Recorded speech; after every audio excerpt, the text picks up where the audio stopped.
is listening to qawwali haram or halal? One of the most complicated issue of today is music.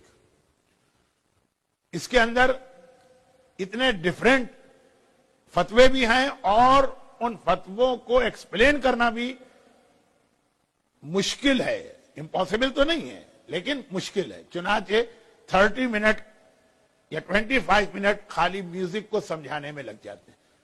तो इसके लिए हम लोग 3-4 ऐसे क्वेश्चंस आते हैं जिसके लिए जहां मैं रेगुलर जाता हूं तो हम लोग उसके लिए अलग सेमिनार करते हैं. उस दिन का टॉपिक ही होता है खुमुस, हज, इंटरेस्ट और म्यूजिक. कि ये इसके लिए अलग 40 मिनट के सेमिनार्स होते हैं, क्योंकि ये वाले मसले में एक प्रॉब्लम और है.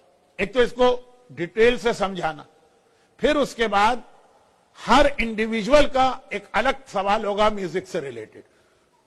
तो वो इस तरह से 40 मिनट या 35 मिनट जो अब रिमेनिंग टाइम है इसमें नहीं आ सकता है, लेकिन मैं इसका बहुत ही शॉर्ट जवाब दे रहा हूं. According to Agha Sistani and according to Agha Khamenei, qawwali is halal और listening to qawwali is no problem.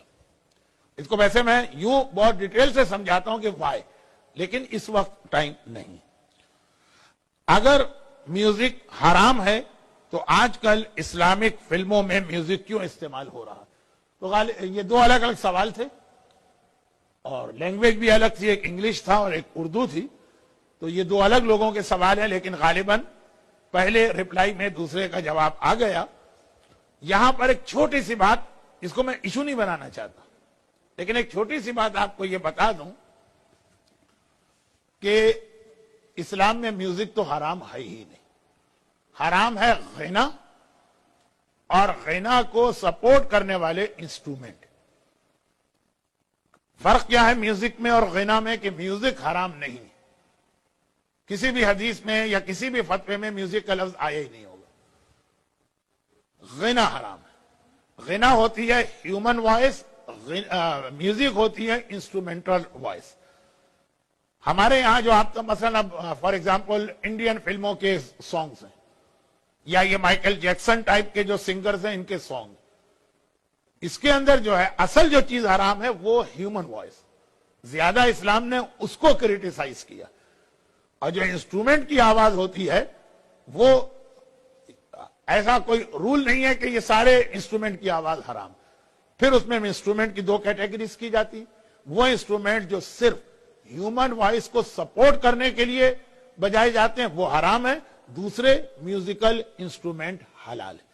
ये जैसे अभी आपने सुना इतना सा मेरा जुमला, तो अब जहन में बहुत सवाल आ रहे होंगे, बहुत सारे इंस्ट्रूमेंट आ रहे होंगे, बहुत सारी चीजें आ रही होंगी. तो इसीलिए मैंने कहा कि इसको हम डिटेल में नहीं लेंगे, लेकिन एक थोड़ी सी क्लियरिफिकेशन आ जाए कि अरबी का लफ्ज है गैना और अरबी का लफ्ज है मौसीकी. हराम है इस्लाम में गैना. मौसीकी 100% हराम नहीं. अंग्रेजी में म्यूजिक है और गैना को गालिबन सॉन्ग कहेंगे, लेकिन फर्क यह है कि इंस्ट्रूमेंट की आवाज म्यूजिक कहलाती है, ह्यूमन आवाज, और ये ज्यादा बुरा.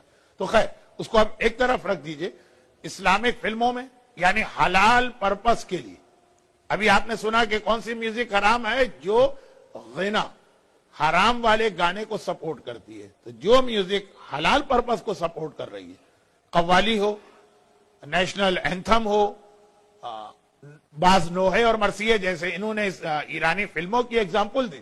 हिजबुल्लाह के जितने भी आप तराने सुनेंगे और इराक के अंदर जितने भी आप नोहे सुनेंगे, बहुत ज्यादा उसमें इंस्ट्रूमेंट इस्तेमाल हुए हैं. और ईरान फारसी नोहों में भी वो सब हलाल है. गैना अलग चीज है और इंस्ट्रूमेंट वाली म्यूजिक अलग चीज है. लेकिन जो हमारे यहाँ जो म्यूजिक होती है, पॉप म्यूजिक या फिल्मों की म्यूजिक या सिंगर्स की म्यूजिक, उसके अंदर वो आवाज भी हराम और उसके साथ के इंस्ट्रूमेंट भी. 30 मिनट इसको समझाने में लगते